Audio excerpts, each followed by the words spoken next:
आज का हमारा टॉपिक है, हम एक नया चैप्टर स्टार्ट कर रहे हैं। और ये चैप्टर टीचिंग मेथड्स के हवाले से है। जो कॉमनली टीचिंग मेथड यूज होते हैं, जैसे lecture method, discussion method, demonstration method, child centre, learner centre, teacher centre, heuristic method. उसके अलावा जो है हमारे पास micro teaching, macro teaching method. तो इनके हवाले से हम जो है वो मुख्तसर से गुफ्तगू करेंगे, इनका मतलब समझने की कोशिश करेंगे कि ये टीचिंग मेथड बाकी टीचिंग मेथड से डिफरेंट कैसे हैं। पहला हमारा लेक्चर मेथड। देखें, सबसे ओल्डेस्ट, सबसे ट्रेडिशनल मेथड ऑफ टीचिंग जो है वो लेक्चर मेथड है। आज भी सबसे ज्यादा यूज होने वाला मेथड लेक्चर मेथड है। लेक्चर मेथड का फायदा ये होता है कि जब हमारे पास क्लास बड़ी हो और हम उनके साथ इंगेज ना हो सकते हों, हर एक के सवालों का जवाब या इंडिविजुअल डिफरेंसेस का समझना हमारे लिए मुश्किल हो, एक बड़ी क्लास को पढ़ाना हो, तो हम लेक्चर मेथड यूज करते हैं। जब बहुत सा content short time, limited time के अंदर पढ़ाना हो, तो लेक्चर मेथड जो है वो जबरदस्त रहता है। ठीक है। तो और लेकिन नुकसान इसका ये है कि हम इंडिविजुअल डिफरेंसेस का ख्याल नहीं रख सकते, हर बंदे पे तवज्जो नहीं दे सकते, हर शख्स के इंटरेस्ट के मुताबिक हम चल नहीं सकते, ये इसका नुकसान भी है। ठीक है। तो ये ओल्डेस्ट है, ट्रेडिशनल मेथड है, ये वन वे फ्लो है, यानी आप बोली जा रहे हैं, बोली जा रहे हैं, लेकिन स्टूडेंट को समझ आ रही है, नहीं आ रही, स्टूडेंट कोई रिस्पॉन्स उसका स्टूडेंट का नहीं है, बस आप ही बोली जा रही हैं। This is structured method. अब टीचर एक पर ही प्लान करके आता है, मैंने इतने टाइम तक ये करना है, फिर ये करना है, फिर मैंने ये टॉपिक पढ़ाना है। अब इसके अंदर जो है ना वो यानी स्ट्रक्चर मेथड है, इसके अंदर कोई ये नहीं है कि वहां आके प्लानिंग नहीं हो रही थी, बल्कि पहले प्लानिंग हुई होती है। It typically involve verbal communication, यानी यहाँ टीचर बोल रहा होता है और जो है वो बोलने के साथ supported by visual aids like, अब सम टाइम जैसे हम लेक्चर दे रहे होते हैं स्लाइड्स के ऊपर, तो स्लाइड्स हो गए, चार्ट्स, वाइट बोर्ड का इस्तेमाल कर रहा होता है। बहुत से स्टूडेंट एक ही टाइम में पढ़ाए जा सकते हैं, बहुत सा कंटेंट शॉर्ट टाइम के अंदर कवर करवाया जा सकता है।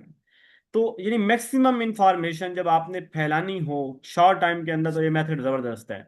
और इसके अंदर टीचर स्टाइल चूंकि अथॉरिटेटिव होता है, कि टीचर जो है ना वो डोमिनेट होता है, टीचर अपनी बात सुनाता है।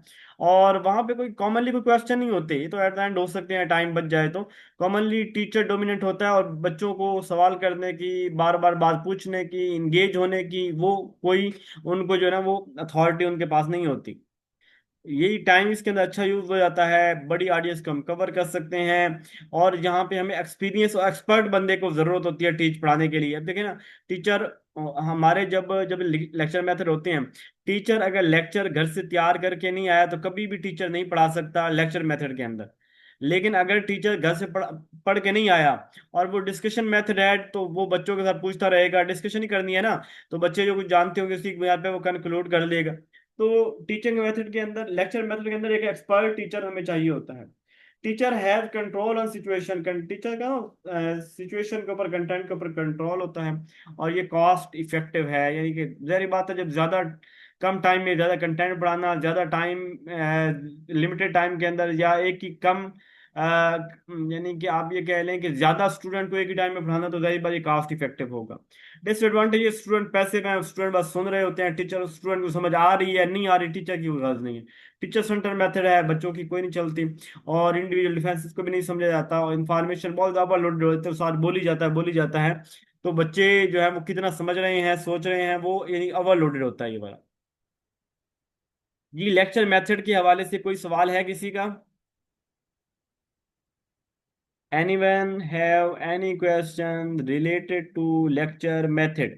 जी बोलिए, ताकि कोई सर सवाल नहीं ये तो आगे चलें। All is well. सर ये लेक्चर मेथड में कितने टाइम तक जो है स्टूडेंट्स को एक्टिव रखना चाहिए? जितना बर्दाश्त कर सकते हैं बच्चे। देखें, अब यहाँ पे भी ये है कि आजकल हम मिक्स मेथड यूज करते हैं। ठीक है। और उसके अलावा जो है वो, कहा जो अटेंशन स्पैन है किसी भी शख्स का, वो 25 मिनट होता है। तो अब हमें ख्याल रखना चाहिए कि 25 मिनट तक कोई बंदा मुझे सुन रहा है, और 25 मिनट से ज्यादा उसकी सुनने की कैपेबिलिटी जो है ना वो खत्म हो जाएगी, 25 मिनट से ज्यादा वो मुझे सुन नहीं सकेगा। तो क्लास ड्यूरेशन इतना ही, यानी 25 मिनट समझ लें। लेकिन ये कोई हार्ड एंड, यानी कोई एक थंब रूल नहीं है, कोई फिक्स रूल नहीं है कि इतने मिनट की क्लास होनी चाहिए। ठीक है। और ये लेक्चर मेथड चूंकि बहुत पुराना है ना, तो इसका कोई मेथड पता नहीं है। अब ये जो हमारे जो आइडियली चूंकि तहजीबें जब लिखी गई तो जो आइडियलिज्म है, रियलिज्म वाले जो हैं, ये भी लेक्चर मेथड का इस्तेमाल ही करते हैं। आइडियलिज्म वालों का मेथड भी लेक्चर मेथड है, रियलिज्म वालों का भी लेक्चर मेथड उनके अंदर भी आता है। तो हम ये कह सकते हैं कि बहुत पुराना जो है ना वो लेक्चर मेथड है।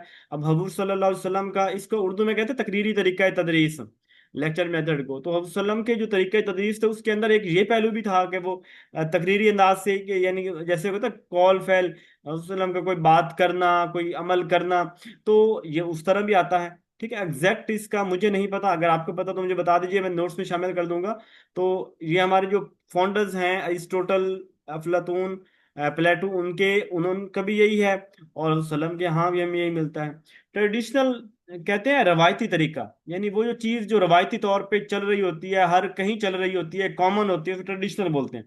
तो ट्रेडिशनल मेथड इसलिए बोलते हैं कि ये एक ऐसा कॉमन तरीका है जो हर कहीं चलता है, पूरी दुनिया में हर कहीं लेक्चर मेथड मोस्टली यूज होता है। तो एक यानी रवायती तरीका है, और कोई इसके अंदर जिद्दत कोई नहीं है, बहुत पुराना है और उसी तरीके से चली आ रहा है, तो इसलिए इसे लेक्चर मेथड बोलते हैं। Okay, clear? आगे चलूं? चलो, मेरे इल्म में इजाफा कीजिएगा कि जो जिन चीज़ों के मैंने किसी का भी ना, सिवाय दो चार के जो प्रोमिनेंट मेथड है, मैंने इनके फाउंडर नहीं लिखे हुए, ना मेरा इस तरफ को ख्याल गया है कि इनके फाउंडर भी होने लिखने चाहिए थे। तो अगर आपको इनके फाउंडर्स का एग्जैक्ट पता हो या कोई नई इन्फॉर्मेशन जरूर बताइएगा, मैं ऐड कर दूंगा, ठीक है। दूसरा हमारे पास मेथड है डिस्कशन मेथड। अब डिस्कशन मेथड जैसे से नाम से शो है, यानी कि इसके अंदर क्या होता होगा, डिस्कशन होती होगी। तो जब स्टूडेंट टीचर इंटरेक्शन हो, उस्ताद सवाल करे, बच्चा जवाब दे, बच्चा सवाल करे, उस्ताद जवाब दे, आपस के अंदर गुफ्तगू कर रहे हैं और गुफ्तगू के अंदर ही वो चीज़ों को समझ रहे हैं, अंडरस्टैंड कर रहे हैं, तो इसको हम क्या बोलेंगे, ये डिस्कशन मेथड होगा। This is interactive teaching method, ठीक है। Active student participation and collaboration, student और टीचर जो है ना यहाँ एक्टिव होते हैं, अपने आइडियाज को एक्सचेंज करते हैं, दोनों अपनी राय देते हैं, अपना जो प्रोस्पेक्टिव होता है किसी भी चीज के हवाले से, स्टूडेंट अपना देता है, टीचर अपना देता है। It emphasises students engagement, active participation, यहाँ यानी स्टूडेंट इंगेज होता है, एक्टिव पार्टिसिपेट कर रहा होता है, और टीचर जो है वो जो उनकी गुफ्तगू है उसको फैसिलिटेट कर रहा होता है, जो डिस्कशन चल रही होती है उसको गाइड करता है। यानी देखे ना, आप मुद्दे से हट के कहीं और जा रहे हैं तो उस्ताद आपको वापस घेर के लेके आएगा कि हम इस मौजू के ऊपर गुफ्तगू कर रहे थे। तो उस्ताद फैसिलिटेट करता है, बच्चों को गुफ्तगू करवाता है, बच्चों को नॉलेज को जो है ना वो आजमाता है, जांचता है, उनको अपने नॉलेज को एक्सप्लोर करने का, सोचने का, एक जो है ना वो फिक्र करने का एक मौका मिलता है।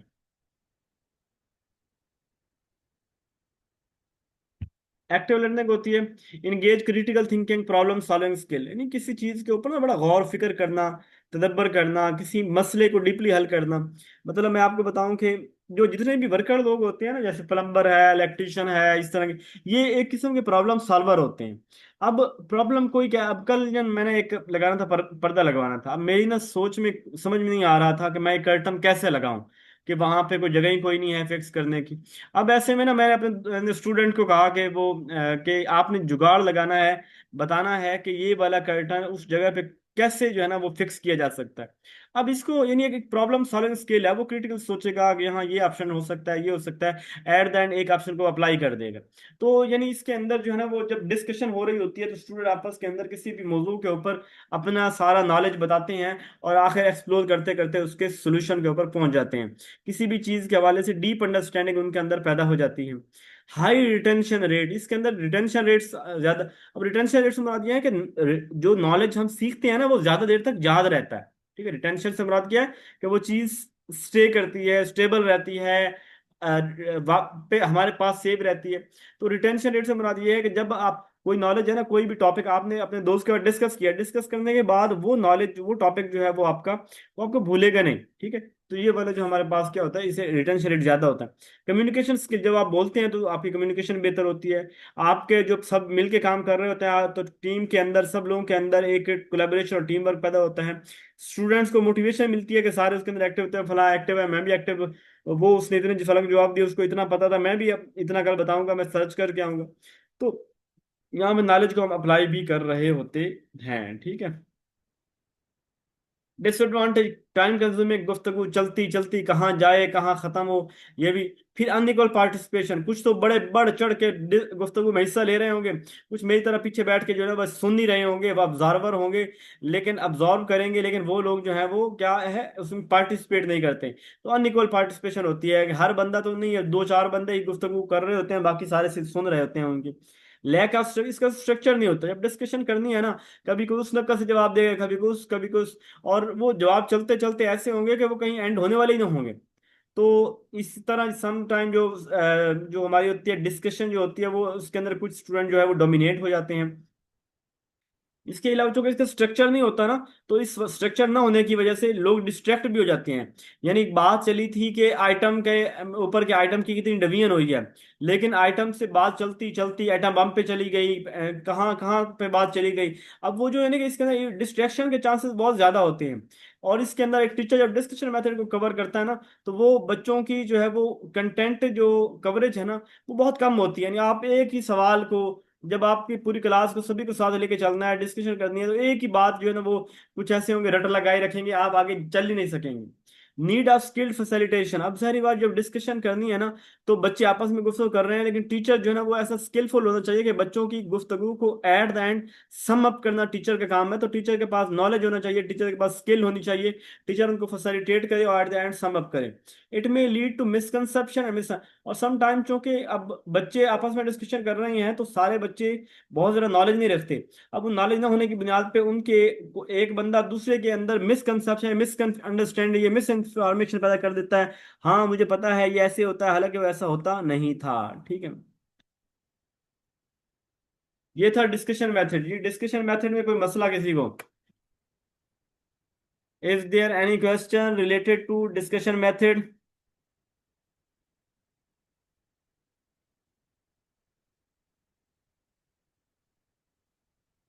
टीचर्स को कोशिश करनी चाहिए ना कि इक्वल पार्टिसिपेशन को श्योर करें। कि अब जो, अब सम टाइम इससे क्या होता था कि जो ना हमारे पास ऐसे बच्चे बथरे बच्चे जो बहुत सवाल करते हैं, टीचर उनको काम ज्यादा जिम्मे लगाता है ताकि कहीं ना कहीं ये लगे रहें। सम टाइम टीचर उनको कहता है कि आप जस्ट मॉनिटर करना है। तो ऐसी किसी एक्टिविटी के अंदर हम लगा के ना उन बच्चों से जान छुड़ा सकते हैं जो बहुत ज्यादा डोमिनेंट होते हैं, और जो नहीं बोलते उनको हम आगे आने दें। सर मुझे ना नहीं पता, मैंने बताया अरशद साहब कि मैंने इन टीचिंग मेथड के जो है ना, मैंने सर्च किया ही नहीं है, मैंने मेरा उसकी तरफ ख्याल ही नहीं किया। तो आप अगर हो तो मुझे बता दीजिएगा। मैंने इनको मतलब ना कोई सर्च किया कि डिस्कशन मेथड कौन कहता है, फलां कौन कहता है। ओके, इसके बाद अगला मेथड है जी डिमॉन्स्ट्रेशन मेथड। चलो आगे।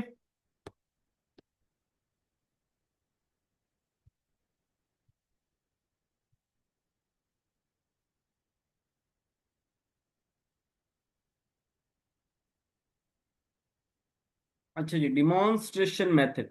डिमॉन्स्ट्रेशन मेथड के अंदर ना एक टीचर, यानी ये वो मेथड है जो साइंस के अंदर इस्तेमाल होता है। यानी ये सवाल अगर पूछा जाए ना कि which method is most useful in science, तो साइंस के अंदर इस्तेमाल होता है डिमॉन्स्ट्रेशन मेथड। एक ऐसा मेथड ऑफ टीचिंग होता है जिसके अंदर टीचर क्लासरूम के अंदर आके कोई काम बच्चों के सामने परफॉर्म करता है, बच्चे उसको देख के आइंदा खुद परफॉर्म करने की कोशिश करते हैं। ये डिमो यानी कि कुछ करके दिखाना एक दफा, और बाद में बच्चे करते हैं, इसे डिमॉन्स्ट्रेशन मेथड बोलते हैं। Demon method is the technique, it shows how something and how something done and how to apply. यानी कोई काम कैसे करना है पहले मैं खुद करके दिखाऊंगा, फिर वो बच्चे करने के काबिल हो गए, जिसे हम डिमॉन्स्ट्रेशन मेथड कहते हैं। विजुअल, ऑडिटरी या काइनेस्टल, यानी इसके अंदर हम कोई सम देखना भी इन्वॉल्व है, कोई काम हमने देख के किया फिर उसके बाद हम खुद करते हैं।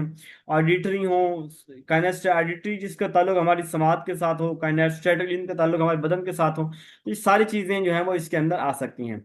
Active learning through physical and visual learning, इसके अंदर एक एक्टिव लर्निंग होती है कि स्टूडेंट पहले देखता है विजुअल, यानी उसको देखता है, फिर उसके बाद फिजिकली उसको खुद करता है।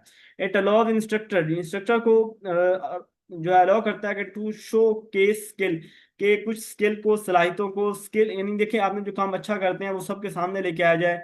प्रोसीजर है, एक्सपेरिमेंट है, प्रॉब्लम सॉल्विंग टेक्निक्स हैं, ये आप सारी जो है वो कहीं ना कहीं इसको नुमाया करें, अपने बच्चों को सिखाएं। स्टूडेंट इन चीज़ों को ऑब्जर्व करेगा, उनको सीखेगा, फिर बाद में खुद परफॉर्म, यानी कोई काम पहले टीचर करेगा, स्टूडेंट सीखेगा, फिर स्टूडेंट परफॉर्म करेगा। तो ये एक जो है वो डिमॉन्स्ट्रेशन मेथड की डेफिनेशन है। अब इसके अंदर फायदा तो यही है कि जब आप टीचर जो है वो इससे क्लैरिटी और अंडरस्टैंडिंग डेवलप होती है जब टीचर सबके सामने परफॉर्म करता है। एक्टिव लर्नर, जब उन्हें पता है कि नए प्रोजेक्ट, नई चीजें आ रही हैं, नए काम करनी है, तो वो एक्टिव लर्निंग होती है, देख के बच्चे कर रहे होते हैं। बेटर रिटेंशन, उनका नॉलेज की रिटेंशन रेट ज्यादा होता है, स्किल डेवलप होती है, उनके अंदर मोटिवेशन, इंटरेस्ट पैदा होता है, रियल वर्ल्ड एप्लीकेशन जो है काम वो सीखता है, अडेप्टेबिलिटी आ जाती है कि हमने आगे क्या क्या करना है, क्या जरूरी है। डिसएडवांटेज वही, स्टूडेंट की पार्टिसिपेशन कम होती है, ठीक है, और रिक्वायरमेंट, रिसोर्सेज रिक्वायरमेंट, जारी बात है वो भी होती है, जब कुछ करना होता है तो वो मौजूद होना चाहिए। टाइम कंस्ट्रेंट, इसके ऊपर टाइम भी बहुत लगता है, 8 घंटे तो अंदर बिजी रहता है। तो ये डिमॉन्स्ट्रेशन मेथड कुछ समझ आ गई है? अगर इजाजत हो तो इसी के ऊपर बस कर दें।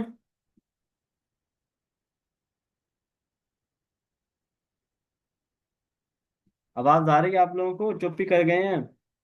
डिमॉन्स्ट्रेशन मेथड की समझ आ गई है और यहीं तक काफी है? जी सर, जी सर, आवाज आ रही है। शुक्रिया।